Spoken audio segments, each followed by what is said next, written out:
ओम नमः शिवाय। हर हर महादेव। आज आपको बताते हैं प्रदोष व्रत की पूजा विधि।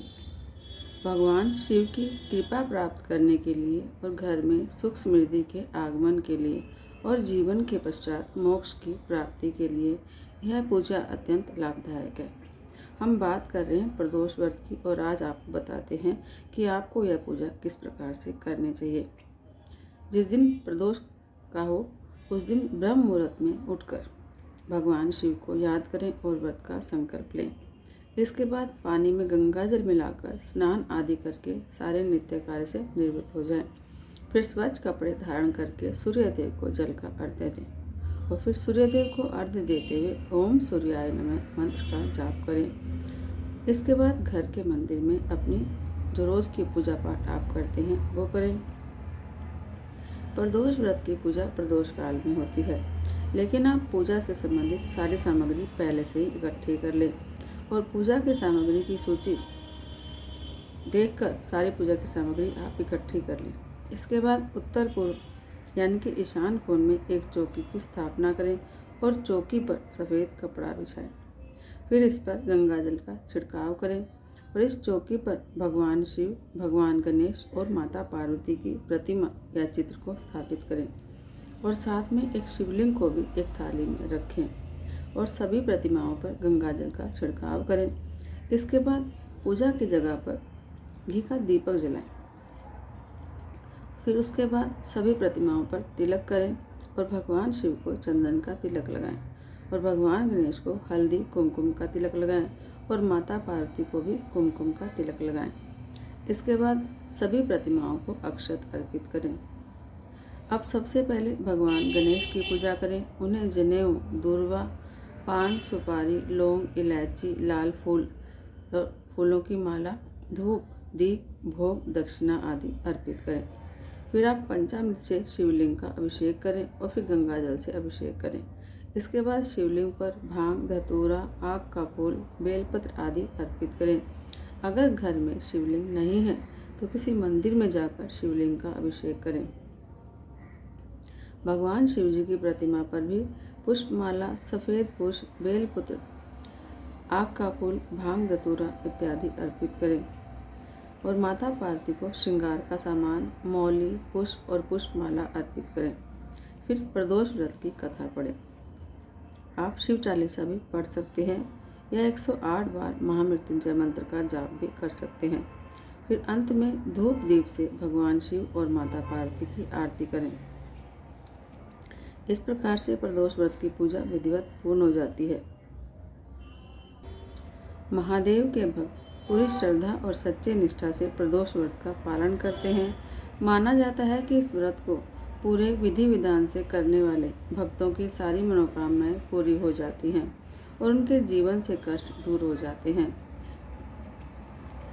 प्रदोष व्रत करने से 5 लाभ होते हैं और प्रदोष व्रत करने से भगवान शिव की कृपा मिल जाती है और जिन्हें भगवान की शिव की कृपा मिल जाए उन्हें जीवन में सब कुछ मिल जाता है। प्रदोष व्रत भक्ति का वह मार्ग है जो भक्तों को अपने आराध्य के निकट जाने का अवसर देता है। महादेव को प्रसन्न करने के लिए और उनका आशीष पाने के लिए पूरी निष्ठा, संयम और श्रद्धा के साथ भक्त यह व्रत करते हैं। आप भी चाहते हैं कि भोलेनाथ की कृपा दृष्टि आप पर बनी रहे तो यह व्रत अवश्य करें। प्रदोष का व्रत करने से भाग्य जागृत होता है। इस व्रत को करने से व्यक्ति का भाग्योदय हो जाता है। सभी बिगड़े काम बनने लगते हैं और किसी भी महत्वपूर्ण कार्य में भाग्य आपका साथ देता है। कई बार व्यक्ति को मेहनत करने के बाद सफलता नहीं मिलती क्योंकि भाग्य का साथ नहीं मिलता। अगर आप प्रदोष का व्रत करते हैं तो यह समस्या दूर हो जाती है और आपका भाग्य जाग जाता है। तो प्रदोष का व्रत करने से मोक्ष की प्राप्ति होती है। हर व्यक्ति जीवन भर पुण्य कमाता है, लेकिन उसे अंत में जीवन और मृत्यु के चक्र से मुक्ति मिल सके तो ऐसा करने के लिए प्रदोष व्रत से पुण्य इकट्ठा करके व्यक्ति को जीवन में मोक्ष मिलता है, यानी जीवन के बाद मोक्ष मिल जाता है। आप भी जीवन के बाद पापों से मुक्ति पाकर मोक्ष की इच्छा रखते हैं तो प्रदोष का व्रत विधि विधान से करें। प्रदोष का व्रत करने से व्यक्ति निरोगी भी बनता है जो लोग रोगी रहते हैं उन लोगों को प्रदोष का व्रत करना चाहिए। और निरोगी बनने के साथ साथ ही यह व्रत परिवार के लिए बेहतर स्वास्थ्य का उपहार प्रदान करता है। इस व्रत को करने से सभी प्रकार के रोग और मानसिक और शारीरिक कष्ट दूर होते हैं और व्यक्ति स्वस्थ और सुखी जीवन बिताता है।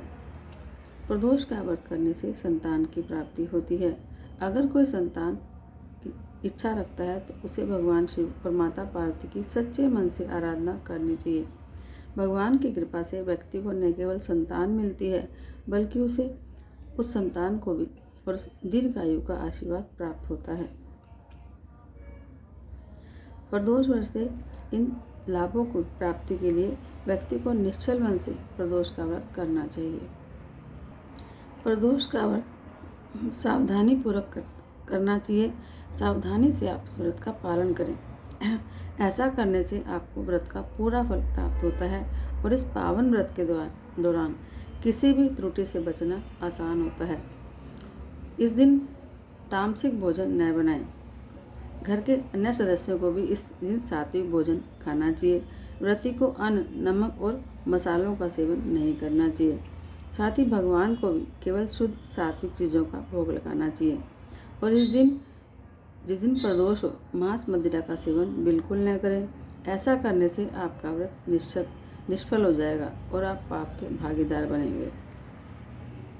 अगर आपने प्रदोष का व्रत किया है तो आपको व्रत को सफल कराने के लिए यानी सफल बनाने के लिए दिन में बार बार मुंह जूठा ना करें, बार बार ना खाएं। किसी भी व्रत में संयम रखना उसका बेहद महत्वपूर्ण भाग है, क्योंकि व्रत एक तपस्या के समान होता है और अपनी क्षमता के अनुसार आप इस दिन निराहार व्रत भी रख सकते हैं। प्रदोष के दिन दान पुण्य अवश्य करें। हमारा सनातन धर्म हमें दूसरों को देना यानी कल्याण करना सिखाता है कि दूसरों का कल्याण करना चाहिए। इसलिए किसी भी धार्मिक कार्य में दान करना बेहद पुण्य कारक माना जाता है। आप भी प्रदोष व्रत में किसी ब्राह्मण को या किसी जरूरतमंद व्यक्ति को दान दक्षिणा अवश्य दें।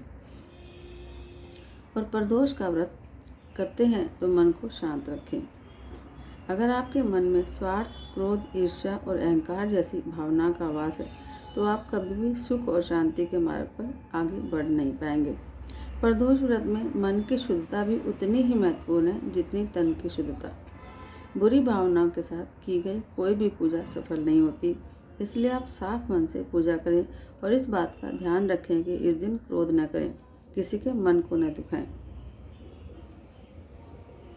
तो आपको इन बातों का ध्यान रखना चाहिए, तभी आपका व्रत फल देगा और आपको भगवान शिव की असीम कृपा प्राप्त होगी। प्रदोष का व्रत महीने में 2 बार आता है और यह त्रयोदशी के दिन आता है। इस दिन भगवान शिव और माता पार्वती की पूजा करते हैं। अगर आपके पास संभव हो तो शिव जी को कनेर, गुलाब के फूल जरूर अर्पित करें और इस दिन ओम नमः शिवाय मंत्र का विशेष रूप से जाप करें।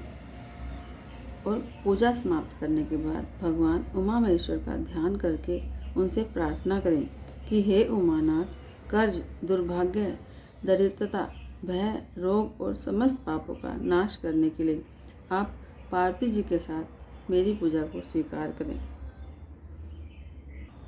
अगर आपके जीवन में, वैवाहिक जीवन में परेशानियां हैं तो शिव मंदिर में जाकर माता पार्वती और शिव जी पर एक साथ मोली या फिर कलावे को 7 बार लपेटें।